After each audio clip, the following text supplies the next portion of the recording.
Have you ever been into Family Tree and looked at all the names that are displayed on the computer and asked yourself, are these people really my ancestors? So that's what this video today is going to be about, is understanding how I really can get to the point where I'm confident that they really are my ancestors. To do this, I would find sources on every one of these people that I'm looking at. These sources are documents such as birth and death records, military records, census records. And what they do is they give us enough evidence to document this person's life along with his vital information, which could be the birth, christening, death, burial. It would also give me evidence of who he married, his children, his parents, his siblings, and possibly even his grandparents. And so my job is to get in here and go find documents or sources on every one of these people that I'm seeing.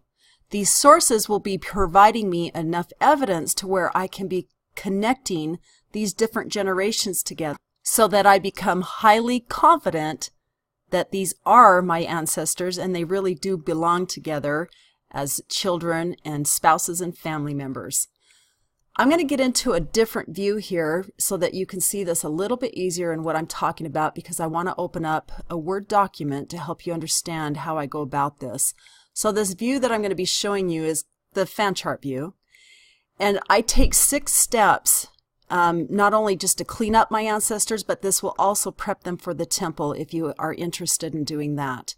So for every one of these ancestors that I'm seeing here, I would literally be going through these different 6 steps. I would be going into every one of them. First of all, be checking for possible duplicates because this is a worldwide tree and we're all entering in our family's information. Oftentimes these people get duplicated, or they were duplicated in the beginning of when this tree started.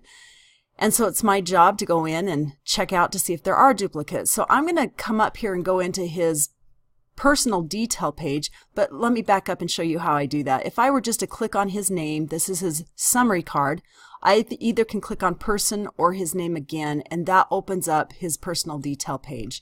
I just previously had that opened up for sake of time. So every person in my tree has their own personal detail page. And that's where all these 6 steps will come into play for me. I get to go standardize their dates and places. And because this is shared on a worldwide basis, we need to have one way of entering in dates and places. And so I have previously created videos to teach you exactly how to do that. So I'm not going to go in and teach that right now, but just understand we got to get these dates and places that are entered in one set standard. You'll also learn how to enter names in correctly, because there are some do's and don'ts of how to enter in names. You'll be attaching sources, and you can see up here there's 38 sources connected to this ancestor of mine, and these sources are literally providing me evidence of his name, his sex, birth. I don't have anything on his christening, his death, burial, his family relationships, and even his marriage. But you may see that you will not have enough evidence to fill in every one of these different places of vital information, and that's okay. You'll just be doing the best job you possibly can. So after attaching sources, then we come down to number 4, and it's correcting vital and family information according to the sources that we attached. And so I may come in here and I may realize that maybe I found a source that gave me better evidence of the correct birth, and so I can come in here and I can edit that birth. You can actually edit anything on this entire page. I may even find a source that allows me to come in and add a child or a sibling.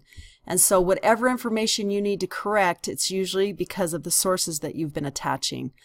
After you've attached sources, you've cleaned up the vital information, you will once again go check for possible duplicates, which you can see exists right here. If I click on that, it takes me into this area. Now, before I go on, I just want to make sure that I do mention that I've created videos on every one of these steps to teach you how to do this. And so I'm not going to go into detail right now because those videos exist already. I also want to mention that I do look for duplicates in the beginning and towards the end, because I first want to find duplicates that have not been standard and the information isn't as cleaned up, because they do exist in the system. And then once I go back in standardize all of this information, add new family members, I want to look for duplicates again, because it actually gives the computer more power to go find those cleaned up duplicates that are in the system. After looking for duplicates, if the temple work is still available, you're able to then go reserve it. So by doing these 6 steps for every member in your tree, let me open this back up to where it's big. If I were to do that for every one of these family members, it's going to give me evidence that they truly are connected from generation to generation, and that I am entering in the best information that has been given to me through the sources that I'm attaching. And I can come into this tree with great confidence that these are my family members. Thank you so much for joining me. I really hope this was helpful.